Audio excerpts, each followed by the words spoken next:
Auzubillahiminash-shaytanir-rajim. Bismillahir-rahmanir-rahim. Welcome to the online classes. And how are you, students? This is the second time I am recording this lecture. So we have passion. पिछली बार recording में on करने का button ही नहीं दब सका था, तो उसकी वजह से recording में problem आ रही थी. Anyway, so today we are going to start the lecture number 3 of our hydrogen and water. So what you have learned in the chapter, आपने क्या पढ़ा था पिछले दो लेक्चर्स में? We have covered the basics of a hydrogen, their uses, their industrial preparation as well as their chemical and physical properties. यहाँ तक हमने पढ़ लिया था. And today we are going to start with the nascent hydrogen. So what do you understand by the word nascent? Nascent से क्या मुराद है, आपको क्या समझ में आता है? Nascent वैसे कहते हैं नौजायदा को, ठीक है, न्यूली बॉर्न को. ये सामने आपकी स्क्रीन पे भी आ रहा है.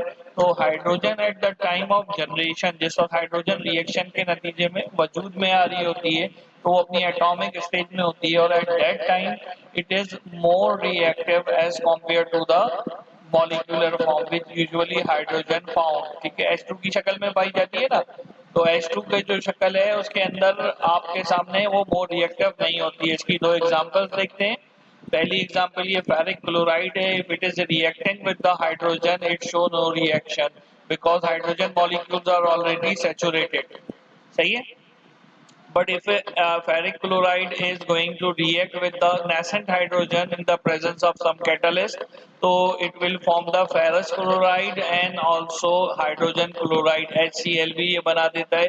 आप देखिए कि इसकी वजह से क्या हुआ, इस हाइड्रोजन ने उसमें से क्लोरीन को रिड्यूस कर दिया, and that is why we are calling it a reducing agent as well. Similarly यहाँ पे एक और एग्जांपल भी आपके सामने आ रही है और ये भी ये बता रही है कि as compare to the molecular hydrogen, nascent hydrogen is more reactive and always appeal other elements towards their self.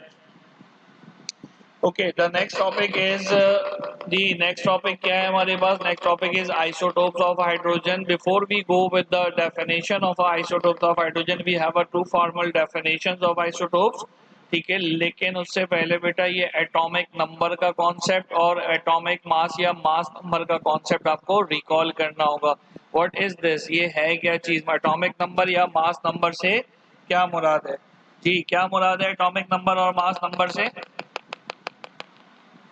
ये एटॉमिक नंबर है. Atomic number is a number of electron या number of proton of any element. किसी भी element का number of electron है या number of proton है. ठीक है, और इसके बाद जो है मास नंबर है हमारे पास. मास नंबर क्या होता है बेटा हमारे पास? Mass number is nothing but the sum of electron plus neutron या sum of proton plus neutron. ये हमारे पास मास नंबर होता है. ठीक है, अगर एग्जांपल लें हम इधर हाइड्रोजन की एग्जांपल लें तो ये देखें आपके सामने ये न्यूक्लियस बना है, न्यूट्रॉन और प्रोटॉन है. इसमें न्यूट्रॉन 0 होता है, प्रोटॉन 1 होता है. ये ऑर्बिट है और इस ऑर्बिट में ये एक आपके पास क्या मौजूद है? इलेक्ट्रॉन मौजूद है. हाइड्रोजन का हमने बनाया तो हाइड्रोजन या किसी भी एलिमेंट के लिखने का तरीकेकार क्या है कि यहाँ पे हम उसका एटॉमिक नंबर यानी Z से रिप्रेजेंट करते हैं, वो लिखते हैं, और ऊपर हम एटॉमिक मास लिखते हैं. X कोई भी एलिमेंट हो सकता है. हमारी एग्जांपल में यहाँ पे क्या है? हाइड्रोजन है, तो हाइड्रोजन का एटॉमिक नंबर 1 होता है because atomic number represents the electron और प्रोटॉन. सही है, तो इलेक्ट्रॉन और प्रोटॉन दोनों ही एक एक है, तो एक आ गया. और दूसरा जो मास नंबर है वो A से रिप्रेजेंट होता है और E प्लस एन या P प्लस एन है, तो N 0 है, 1 में प्लस किया, इट इज ऑल्सो 1. ये एक बात हमें क्लियर हो गई कि जो नॉर्मल हाइड्रोजन होता है वो इस शक्ल में हमारे पास पाया जाता है. अच्छा, अब जब यहाँ तक बात आपने क्लियर कर ली तो अब अगला स्टेप ये है कि आइसोटोप्स होते क्या हैं, how we define the isotopes. तो वो कह ये रहा है आपको कि सेम नंबर ऑफ, देखिए same atomic number but the different atomic masses. Same atomic number होगा और डिफरेंट एटॉमिक मासेस होंगे. In that way we are calling the क्या होगा हमारे पास कि the atom is have a isotope. इसी तरीके से atom with the same number of proton but the different number of neutron is also known as, is also termed as isotope. सही है, समझ में आ रही बात? ये यानी कि आपके पास मैं क्या बात कहना चाह रहा हूँ, बात सिंपल सी है कि इलेक्ट्रॉन और प्रोटॉन ये तो हमेशा सेम होंगे बेटा. इलेक्ट्रॉन और प्रोटॉन, इलेक्ट्रॉन और प्रोटॉन जो है ये तो सेम होगा, बट द डिफरेंट न्यूट्रॉन, जो न्यूट्रॉन होंगे वो डिफर करते जाएंगे, डिफरेंट होते चले जाएंगे। तो अगर ये सिचुएशन है तो we also call them the isotopes. ठीक है, there are the 3 popular isotopes of the hydrogen, protium, deuterium और ट्राइटियम है हमारे पास। प्रोटियम का स्ट्रक्चर तो ये मैंने आपके सामने बना दिया, ये प्रोटियम है हमारे पास। और ड्यूट्रियम और ट्राइटियम क्या होता है उसको पहले समझ लेते हैं, फिर इधर हम अपनी थ्योरी में पढ़ लेंगे। तो समझने के लिए ये मैंने एक स्ट्रक्चर बनाया था, पिछली दफ़ा रिकॉर्डिंग के अंदर मिस हो गई थी ये चीज़ें, और रिकॉर्डिंग का बटन मेरा ख्याल है प्रॉब्लम कर रहा था उस वक्त, तो नहीं हो पाया था। लेकिन अब हम इसको बाकायदा ठीक तरीके से दोबारा से कर लेते हैं। ठीक है बेटा, तो यहाँ पे दोबारा बना लेता हूँ मैं नीचे इसको। नेक्स्ट पेज पे चलते हैं जी, नेक्स्ट पेज के ऊपर चलते हैं। यहाँ से नेक्स्ट पेज पे आ जाओ भाई, फटाफट फटाफट फटाफट, ये जितना भी काम था दोबारा कर लेते हैं हम लोग। ठीक है, ओके, ये नेक्स्ट पेज आ गया हमारे पास। यहाँ पे हम पहले टॉप पे प्रोटियम बना लेते हैं। प्रोटियम ऑलरेडी हमने बनाया हुआ था। क्या था हमारे पास, एक न्यूक्लियस था, न्यूक्लियस में न्यूट्रॉन और प्रोटॉन था, प्रोटॉन की तादाद 1 और इसकी 0 थी, और ये हमारे पास आउटर मोस्ट में एक इलेक्ट्रॉन या ये मौजूद था। ठीक है भाई, ये प्रोटियम हो गया। अगर इसको मैं उस स्ट्रक्चर में लिखना चाहूँ तो नीचे एटॉमिक नंबर, ऊपर एटॉमिक मास होगा, और कैलकुलेट आपको करना आता है। जो अंदर के टोटल होगा वो सम होके इधर आ जाएगा, और जो इलेक्ट्रॉन ऑर्बिट्स में जा रहे होंगे या नंबर ऑफ प्रोटॉन वो नीचे आ जाएगा। प्रोटॉन के बाद ड्यूट्रियम की बात ले लेते हैं। ठीक है, तो ड्यूट्रियम में भी आपके पास एक न्यूक्लियस आ गया, न्यूक्लियस में न्यूट्रॉन प्रोटॉन आ गए। यहाँ पे प्रोटॉन की तादाद 1, और जबकि न्यूट्रॉन 0 से चेंज होके बेटा क्या हो गया, 1 हो गया, और ये एक इलेक्ट्रॉन मौजूद है ऑर्बिट में। और अगर if you wanted to write it like this तो यहाँ पे एक ही रहेगा, क्योंकि atomic number is same, electron proton की तादाद सेम है, while the atomic mass is change from 1 to 1 से क्या हो गया, चेंज होके 2 हो गया। सिमिलरली ड्यूट्रियम के बाद ट्राइटियम अगर बनाना चाहें तो ट्राइटियम के अंदर भी यही चीज होगी हमारे पास, न्यूट्रॉन की तादाद इंक्रीज होगी, 2 हो गई है, प्रोटॉन जबकि 1 रहेगा, और ये यहाँ पे हमारे पास ऑर्बिट के अंदर ये आपके सामने एक इलेक्ट्रॉन मौजूद है, एक इलेक्ट्रॉन आ गया हमारे पास। और इसका स्ट्रक्चर अगर लिखना चाहें तो ये 1 रहेगा, जबकि ये 3 हो जाएगा, बिकॉज ऑफ 1 + 2 = 3। तो ये प्रोटियम ड्यूटियम ये सबसे ज्यादा तकरीबन 99% के करीब जो है ये मिलता है नेचुरली, और ये तकरीबन 0.015% के करीब मिलता है नेचुरली बेटा। और ये नेचुरली बहुत कम मिलता है, it is a radio active. ठीक है, ये दो रेडियो एक्टिव है। ठीक है, अच्छा ये रेडियो एक्टिव है, एमसीक्यूज की बात है। तो ये जो दोनों है ना आपके पास, ये दोनों स्टेबल कहलाते हैं, स्टेबल हाइड्रोजन कहलाते हैं। ये नेचुरली फाउंड होता है, ये भी नेचुरली होता है, इसको हमें बनाना पड़ता है। ये न्यूक्लियर रिएक्टर में इस्तेमाल होता है, हाइड्रोजन बॉम्ब के लिए भी इस्तेमाल होता है ये हमारे पास, और इस तरीके से ये चीज़ों के लिए इस्तेमाल हो सकता है। मैं समझा पा रहा हूँ अपनी बात। अब देखते हैं हमारी स्लाइड क्या कह रही थी, स्लाइड के ऊपर चलते हैं वापस। तो स्लाइड में भी यही बातें लिखी हुई, अगर आप गौर करें, ये इसका स्ट्रक्चर आ गया अच्छे से। पहले अगर हमने वो मिस कर दिया है तो वो भी देख लेते हैं। तकरीबन 99.98% ये पाया जाता है, और इसको हम स्टेबल आइसोटोप भी कहते हैं, और डायग्राम ऑलरेडी ये बनाई हुई है। डायग्राम जो इधर बनी हुई है उससे ज़्यादा बेहतर ये कि आप वाली डायग्राम बनाएं जो मैंने आपको शो की है। ये ड्यूटेरियम है, ड्यूटेरियम आपके सामने मौजूद है। इसमें 2 एटॉमिक मास इसका 2 होता है, और यहाँ पे लिखा हुआ भी है, और इसको डी से भी जाहिर करते हैं। इससे जो हैवी वाटर आता है इसको हम D2O भी लिखते हैं। ठीक है, और ये हमारे पास तकरीबन 0.156 या 154 होता है, और इसकी नेचुरल हाइड्रोजन के साथ रेशियो 15,000 टाइम्स होती है, यानी 1 पे 15,000 चांसेस हैं। और it is discovered by the Urey in 1931। ठीक है, ये कोई बात आ गई। आगे इसका स्ट्रक्चर आपके सामने स्क्रीन पे आ गया। स्ट्रक्चर के बाद ट्राइट्रियम आपके सामने मौजूद है। ट्राइट्रियम का एटॉमिक नंबर वही सेम होगा, कांस्टेंट होता है। It qualifies the definition of isotope, और एटॉमिक मास 3 है, और इसकी एग्जिस्टेंस इतनी कम है, 10⁻⁻15% चांसेस हैं। It is also known as a radioactive element, और इसका स्ट्रक्चर अगर आप लिखेंगे तो 1:3 का स्ट्रक्चर आएगा। और ये इसकी हाफ लाइफ, यहाँ एक कॉन्सेप्ट दिया है इन्होंने हाफ लाइफ का। हाफ लाइफ में क्या होता है, parent item, half of parent atoms जो हैं वो डिवाइड हो जाते हैं किसके अंदर, डॉटर न्यूक्लियाई के अंदर। Half of parent nucleus daughter nuclei के अंदर डिवाइड हो जाते हैं। ठीक है, वो time, that time period is known as the half life. वो टाइम पीरियड क्या कर रहा था, एटम न्यूक्लियस जो है वो किस में तब्दील हो जाएंगे, तो जो हाइड्रोजन होता है, रेडियो एक्टिव हाइड्रोजन जो होता है, वो तकरीबन 12.5 साल 12.5 ईयर में उसके हाफ आइटम्स न्यूक्लियस जो है वो डॉटर न्यूक्लियाई में तकसीम हो जाता है। अब ये डिटेल क्या है, ये फिजिक्स के चैप्टर में हमारे पास आएगी न्यूक्लियर फिजिक्स में, तो वहाँ पे इंशाल्लाह हम मजीद कवर करेंगे इसको। ये इसका स्ट्रक्चर आपके सामने आ रहा है। After getting this structure there is a new topic, एक नया टॉपिक मौजूद है which we call the water. और वाटर का जो बेसिक फार्मूला, आज इंट्रोडक्शन ले लेते हैं इसी के साथ, फिर नेक्स्ट टाइम इसको प्रॉपर शुरू करेंगे। क्या है वाटर का बेसिक फार्मूला? H2O। क्या है? H2O है हमारे पास। ये H2O नॉर्मली कैसे बनता है हमारे पास?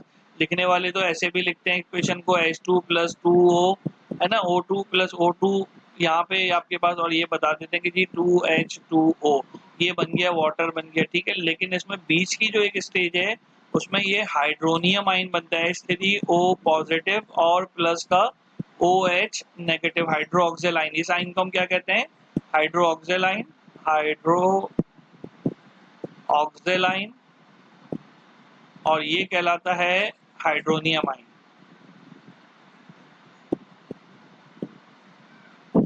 हाइड्रोनियम आयन के ऊपर पॉजिटिव चार्ज होता है, और फिर इसकी मदद से फिर ये वाली चीज जो है वजूद में आती है।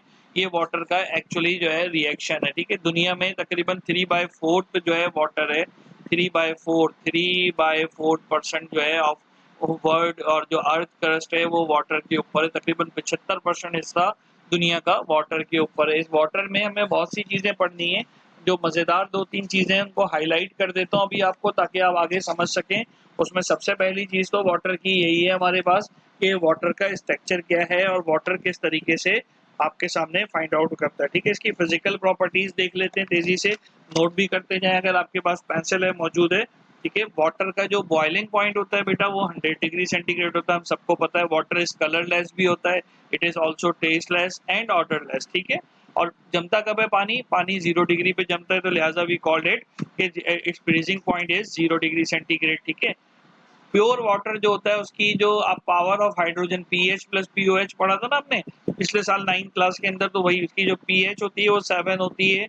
तो it is neutral to the litmus paper. तो ये लिटमस पेपर का कलर ब्लू से रेड या रेड से ब्लू नहीं करता, बल्कि न्यूट्रल रहता है। इसकी डेंसिटी जो मैक्सिमम होती है ना वो 4 डिग्री सेंटीग्रेड पे होती है। और कितनी होती है? 1। ये जहाँ पे मेरा माउस का कर्सर घूम रहा है, या मैं अंडरलाइन ही कर देता हूँ उसको आपके लिए, ये इसकी मैक्सिमम डेंसिटी है। और ये डेंसिटी होती किसके ऊपर है? 4 डिग्री टेम्परेचर के ऊपर होती है। उम्मीद है ये बात समझ में आ रही होगी, इसकी ये प्रॉपर्टी समझ में आ रही होगी। इसका मोलर मास कितना होता है वो भी देख लीजिए। H2O का कितना होता है मोलर मास?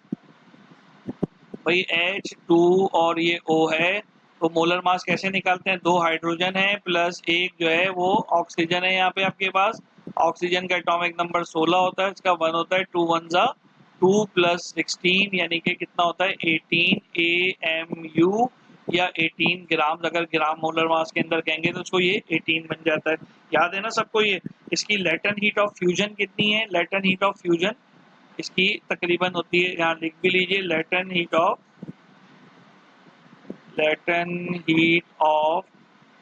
फ्यूजन, ये बेटा तकरीबन बराबर होती है 6.01 किलो जूल। थोड़ा सा लाइन है, 6.01 किलो जूल, और इसके साथ पर मोल होता है, ठीक है, पर मोल होता है। तो ये आपके पास इसकी लेटेंट हीट ऑफ फ्यूजन होगी। लेटेंट हीट ऑफ वेपराइजेशन जो है वो कितनी होती है वो भी कहीं लिख लीजिए आप अपने पास, जहाँ पे भी लिख रहे हैं नोट कर रहे हैं, क्योंकि एमसीक्यूज के लिए। Latent heat of vaporisation, latent heat of vaporisation तकरीबन 40.7 किलो जूल पर मोल के करीब होती है, सही है। ये एक बात हो गई इसके अंदर। और pure water is a bad conductor of electricity. हालांकि वाटर इलेक्ट्रोलिसिस में इस्तेमाल होता है लेकिन एक खास temperature, but it is a bad conductor of electricity. Water is a excellent solvent. आप इसको क्यों हम एक्सेलेंट सॉल्वेंट कहते हैं ये आगे रीजन आने वाली है, लेकिन वाटर जो है सॉल्वेंट बहुत अच्छा है, ठीक है। यहाँ तक बात समझ में आती है। इसके अलावा डिफरेंट टाइप्स ऑफ जो है वाटर है। रेन वाटर भी हो सकता है, स्प्रिंग वाटर, आबशार का वाटर, कुएं का पानी, दरिया का पानी, झील का पानी, समंदर का पानी। इसी तरीके से जो हवा के अंदर वाटर वेपर्स होते हैं वो जब कंडेंस होते हैं और बरसते हैं तो वो भी पानी है, ग्राउंड वाटर भी हो सकता है। उसके अलावा ये जो बर्फ वगैरह जमती है, ग्लेशियर, पोलर आइस, इनसे भी जो वाटर आता है ये भी वाटर की एक टाइप में आ सकता है। तो so there are many classification of a natural water. Natural water की बहुत सारी क्लासिफिकेशंस हो सकती हैं। यहाँ तक मैं समझा पाया अपनी बात। अब ये टॉपिक बड़ा इंटरेस्टिंग भी और ये समझने का इज अ वर्थ अंडरस्टैंडिंग क्या है, anomalous behaviour of water, water का गैर यकीनी बदलाव, पानी का, या मैं लिख भी देता हूँ उर्दू में, पानी का गैर यकीनी बर्ताव। ठीक है, ये हमें देखना है, पानी के गैर यकीनी बर्ताव के। एक तो रीड करके आप आएंगे कि 0 और 4 डिग्री के दरमियान सारा खेल होता है। ये 0 डिग्री सेंटीग्रेड से 4 डिग्री सेंटीग्रेड के दरमियान। अब होता क्या है, नॉर्मली कोई चीज जब जमती है तो उसके मॉलिक्यूल करीब आके सिकुड़ते हैं, जबकि पानी के केस में ऐसा नहीं होता है। अब ये क्या होता है, वॉट और इसका why, what is anomalous behaviour और why anomalous behaviour with reason, ये इंशाल्लाह अगली क्लास में हम पढ़ने वाले हैं। तो उम्मीद है कि आपको यहाँ तक बात समझ में आई होगी लेक्चर की। अपना ख्याल रखिए, अगले लेक्चर में फिर मुलाकात होगी। और बेटा इस लेक्चर का होमवर्क आप ध्यान में रख लें।